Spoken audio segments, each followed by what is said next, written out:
Ce mercredi 4 janvier, Julien Arnaud, le présentateur phare de TF1 et LCI, a dévoilé l'expérience la plus traumatisante qu'il a vécue en direct sur le plateau de l'émission Buzz Télévision pour Télévision Magazine.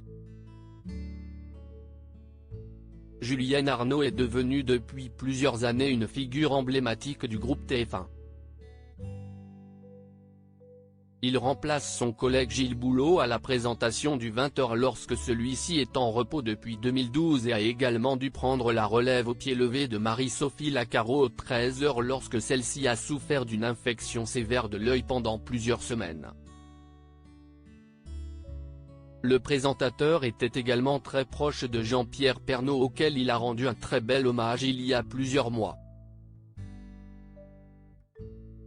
Un souvenir terrible. Ce mercredi 4 janvier, Julien Arnaud était l'invité de Buzz Télévision, à voir ici, avec Damien Canivet et Sarah Lecoeuvre.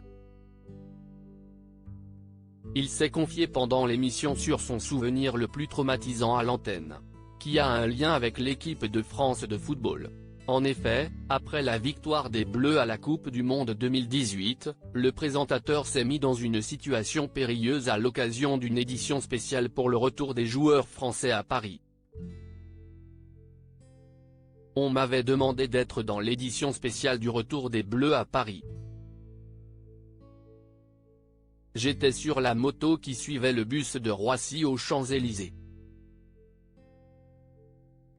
Un souvenir terrible. Si est comme Mad Max, s'est-il souvenu. Il y avait des centaines de motos autour, avec tous les fans des Bleus surexcités qui roulaient à fond tout en filmant. C'était dingue. J'étais au milieu de ça, terrorisé.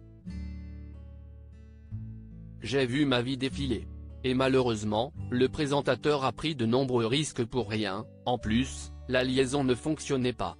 On ne peut pas tout arrêter. Julien Arnaud est à l'antenne depuis maintenant plus d'une vingtaine d'années et a déjà dû annoncer de nombreuses mauvaises nouvelles aux téléspectateurs en direct comme récemment le décès du joueur brésilien Pelé. Cependant, il a l'habitude de rester impassible face aux annonces qu'il reçoit dans son oreillette. Il a ainsi réussi à tenir plusieurs minutes avant de le communiquer officiellement à l'antenne. Si est-il le 20h donc on ne peut pas tout arrêter pour basculer sur cette information.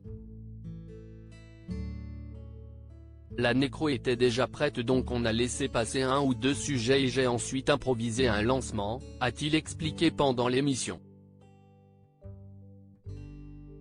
À lire aussi nous ne parvenions pas à nous séparer, Julien Arnaud évoque les coulisses du JT hommage à Jean-Pierre Pernaut.